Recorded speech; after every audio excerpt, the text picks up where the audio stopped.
Mas eu estou aqui mais uma vez para dizer que eu sei em quem eu vou votar. Já está declarado aí, dia 2 de outubro, vamos acabar com essa história. Eu não disse o nome de ninguém, porque é basicamente óbvio, não é? É basicamente óbvio. O Bolsonaro nem morto.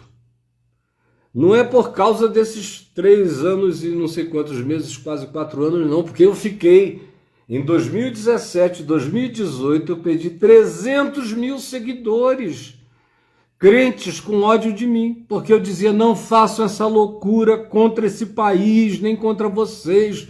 Eu conheço esse cara, ele é perturbado mental, emocional, afetivo, é doente, é sociopata, ele precisava de cuidados, ele tem um problema horroroso com tudo que seja equilíbrio de interioridade. Ele é dodói, ele tem funcionalidades mínimas, mas o exército não o aguentou, o mandou fora de lá.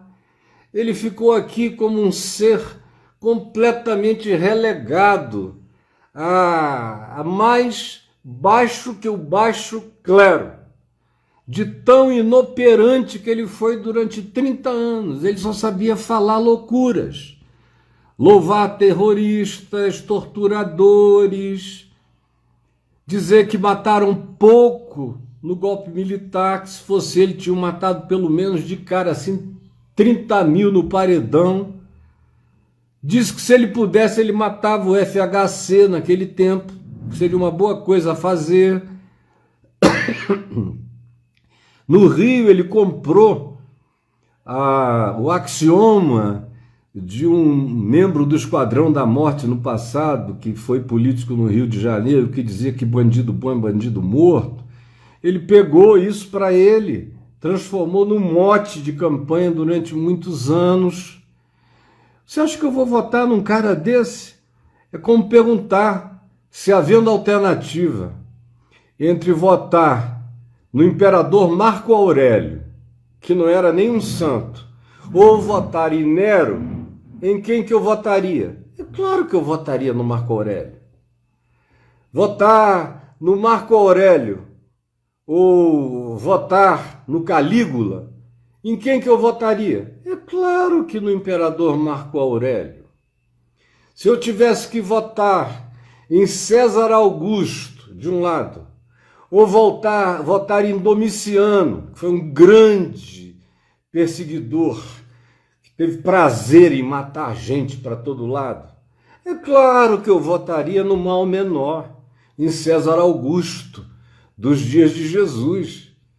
Se eu tivesse que votar em Herodes o Grande, fosse uma alternativa, ou tivesse que votar num Herodes com menos poder, na tetrarquia, já dos dias de Jesus adulto, eu votaria num com menos poder de realizar o mal, porque Herodes o Grande teve um poder absoluto de realizar mal. Ele matou gente até da família dele, escreveu num leu, a espada comeu.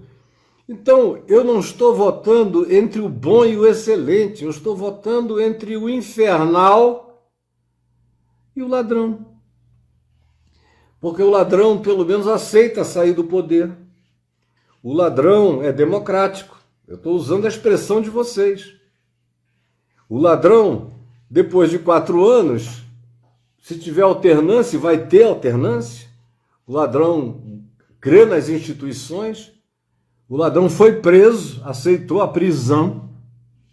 Só uma coisa que no dia que ele foi preso, eu olhei aqui para minha mulher e falei, essa é uma coisa positiva. É um cara que podia tentar provocar uma revolta.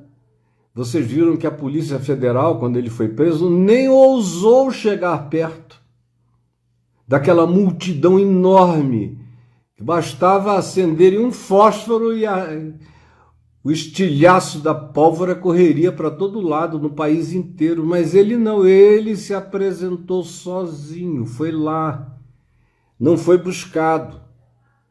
Eu falei, isso é um grande ponto, isso é um sinal de democracia no coração do cara, respeito às instituições, se apresentou. Se fosse o atual mandante, ele ia querer fazer uma guerra civil.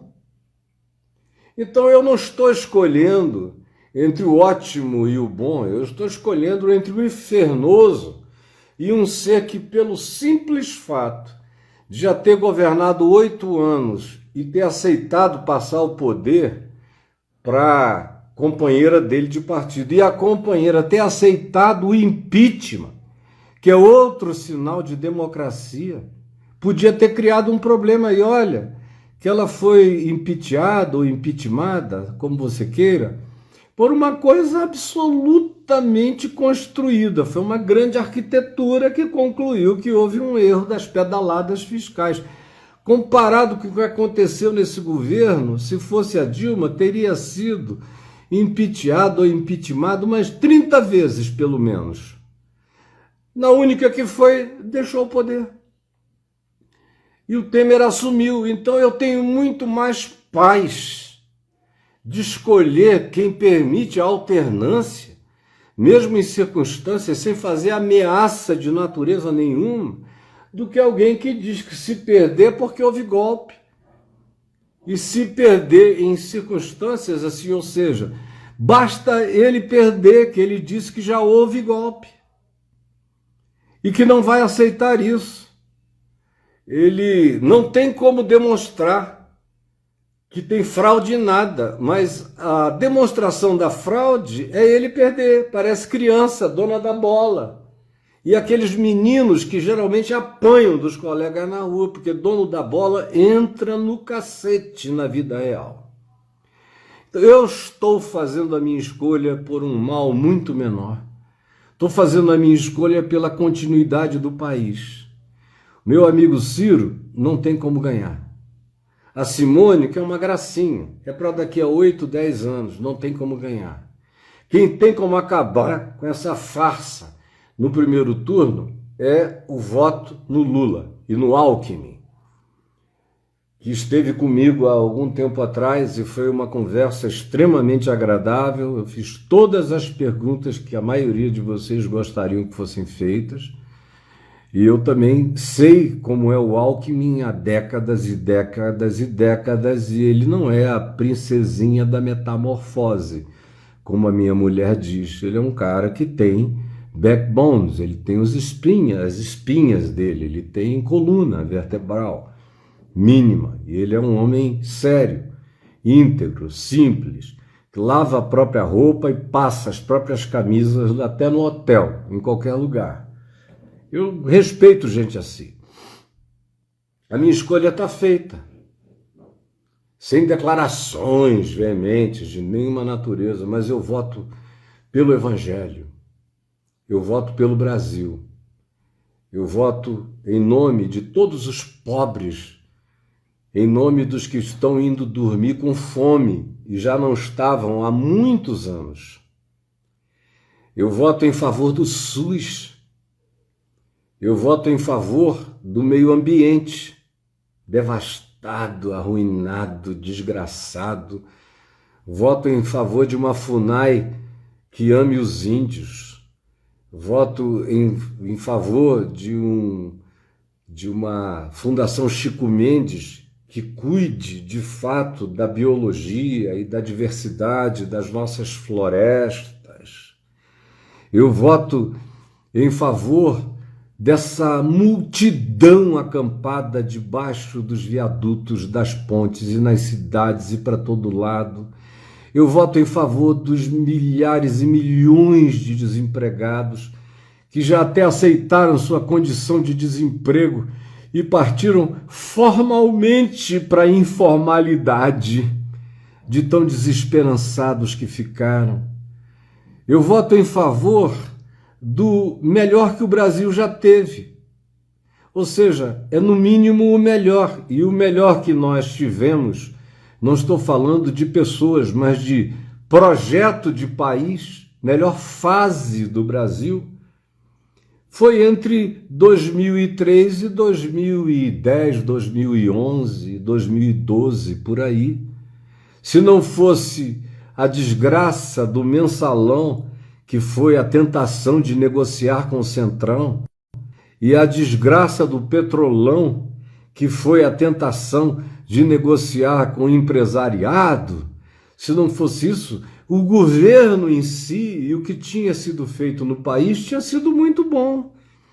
E a gente já estaria completamente dentro dos 7 países mais desenvolvidos do mundo, diminuindo esse gap extraordinário entre 1% que controla quase 50% da riqueza nacional, o que é mais grave do que o que acontece na terra inteira, é o que acontece no país, proporcionalmente, no nosso.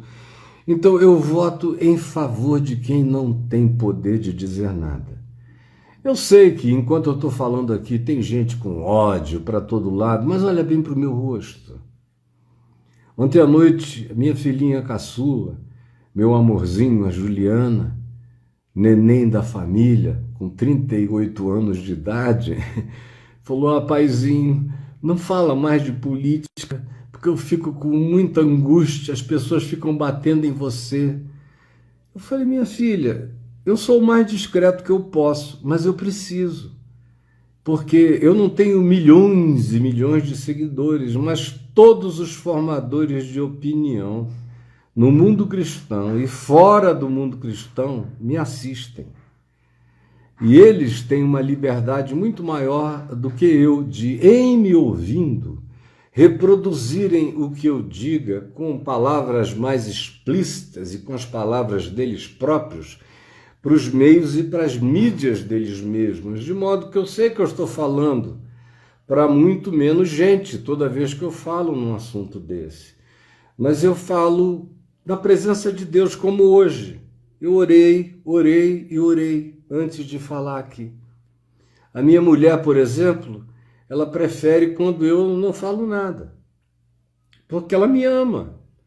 E ela entra lá nos comentários e vê as pessoas falando barbaridades, mentiras. Elas sabem que não tem a ver comigo, mas elas mentem a si mesmo, tanto faz. Religioso é assim. O que eles disseram de Jesus? Jesus era um suicida, era endemoninhado, era um samaritano louco, era um libertino, amigo de prostitutas, adorava os pecadores porque ele adorava os pecados, ouvia histórias de pecado, que ele abraçava as comunidades mais desprezadas daqueles dias, e não era LGBTQIA+, porque se alguém abrisse a boca em Israel a respeito disso, era apedrejado.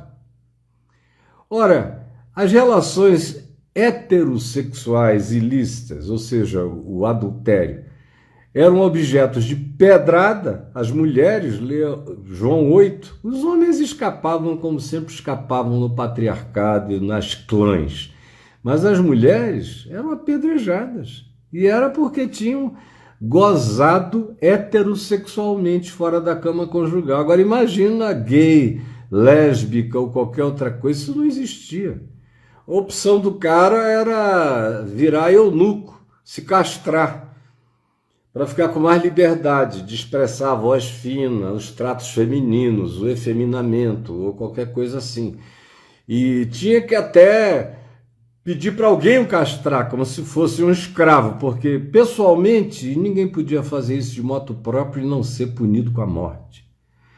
Mas Jesus abraçou a todos os que ninguém queria, todos. O leproso era o maior representante desse ser parecido nos nossos dias com os LGBTQIA+. Era o leproso, a quem Jesus tocou, meteu a mão na chaga. Leia lá em Lucas 5, Jesus vendo o tocou.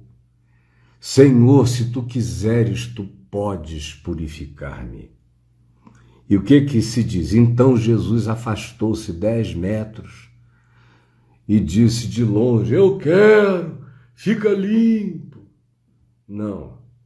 O texto vai e diz que Jesus pegou o cara e patolou a mão no pus, na ferida, nas chagas, olhando aqui, aquela boca comida, aquele hálito de pus, olhando nos olhos do homem todo carcomido, aquela cara marcada. O homem era um pus ambulante. Jesus botou a mão no peito dele, olhou nos olhos dele e disse: eu quero, fica limpo. É em nome da razoabilidade da tentativa de fazer a vida dos marginalizados mais humanizada é que eu voto. E voto com paz. E voto com meu coração tranquilo. Não peço para você fazer isso em nome de Jesus. Deixe o nome de Jesus de fora. Isso é coisa de religioso manipulador, ficar usando o nome de Deus, o nome de Jesus. Não. Eu digo que eu voto como cidadão nas pautas que Jesus pautou para que eu, como discípulo, dê prioridade nas escolhas da minha vida. É o que eu digo. Digo isso como homem que assumiu o compromisso de viver o evangelho, mas não digo de nada. Se você não fizer isso, você está no inferno. Se você fizer isso, Deus vai te abençoar. Eu peço para você ser gente, escolher conforme a melhor humanidade que você tenha, sabendo que a gente não vive numa autocracia, quem nos governa não é o Putin, a gente não vive de modo algum numa teocracia, quem nos governa não é um ayatolá iraniano, a gente não vive na Arábia Saudita, onde as autocracias estão nas mãos das realezas poderosas na terra de Maomé, de Meca, de Medina. Não, a gente vive, graças a Deus, numa demo, que vem do grego povo, cracia, que é governo, poder, é no governo do povo, onde ninguém fala em nome de Deus. A gente fala em nome da consciência pessoal, e não fala só em nome do umbigo. Eu não falo em nome do meu umbigo. Eu falo em nome do umbigo dos 8 bilhões de umbigos da Terra, dos 220 milhões de umbigos brasileiros, alguns colando com as costas de tanta fome. É em nome do que eu vejo, é em nome do próximo que eu enxergo, que eu faço as minhas escolhas. E vivo com as consequências e não sou candidato a nada. Já desde novo que eu venho sendo acusado de ser candidato a alguma coisa. Daqui a pouco eu estou morrendo. Eu estou com quase 70 anos. Daqui a pouco eu estou com 80 e vocês vão estar dizendo que eu sou candidato a alguma coisa. Não. Eu já estou eleito, fui eleito por Deus o Pai. Fui eleito no amado, para em cada nova geração relembrar aqueles que querem ser discípulos de Jesus, como é numa circunstância como a nossa, que está longe de ser ideal, que não é a Nova Zelândia, aqui não é a Holanda, aqui não é a Noruega, nem a Finlândia, não, é o Brasil da América, infelizmente, latrina, em muitas coisas ainda é uma latrina. E nesses últimos 4 anos o Brasil virou a grande angústia e a grande manifestação fétida da América Latina foi o nosso Brasil dos últimos 4 anos. Foi a perplexidade mundial, ninguém esperava um retrocesso tão grande assim. Eu quero apenas pedir a você que ore, que fale com Jesus. Agora, se você for orar dizendo: Jesus, eu vou escolher meu voto baseado em quem odeia os homossexuais, as lésbicas, os bissexuais, os transexuais, ou seja lá o que seja. Se você for fazer essa escolha, então, cara, vota no Hitler. Porque ele mandava matar esse povo todo. Mussolini. Ou vote nos representantes desse espírito aqui entre nós, que é uma potestade. Fique sabendo que a nossa luta não é contra carne e sangue. E que homossexuais, lésbicas e pessoas de escolhas ou naturezas semelhantes não vibram, não passam magia de perversidade sobre isso. Já era tempo de você, que infelizmente não pensa, ter concluído. A quantidade já temos agora 20 anos de experiência de pais homossexuais adotando crianças que cresceram heterossexuais. Tanto duas mulheres criando meninos e meninas, e as meninas ficaram meninas heterossexuais e os meninos ficaram meninos heterossexuais, apesar de serem duas mães. A mesma coisa com dois pais. Essa é uma tese fajuta na terra inteira. Só não é aqui para você, para os crentes brasileiros. Mas é fajuta, é desmentida. Porque não é verdade. Por exemplo, a quantidade de pastor, é claro que eu não vou citar o nome de nenhum, de ninguém, que vocês conhecem, para todo lado, cujos filhos ou alguns dos filhos se tornaram homossexuais ou lésbicas. E o pai aparentemente nunca traiu a mãe, os dois são completamente heterossexuais, pai e mãe. Tiveram outros filhos na casa, no meio de 3 ou de 4, tiveram outros que eram heterossexuais, meninos ou meninas, mas apareceu um filho ou uma filha homossexual ou lésbica. E eles estão aí desesperados, escondendo esses meninos. Alguns se suicidaram, os filhos se mataram. Vai acabar aqui, 27 segundos. Os filhos se mataram, os pais estão calados, não abrem a boca esse ano inteiro. Por quê? Porque se tornaram perseguidores e agora não tem autoridade para falar nada. Eu vou ter que parar, porque 7 segundos, 6 segundos, mas o que eu tinha a dizer para bom entendimento.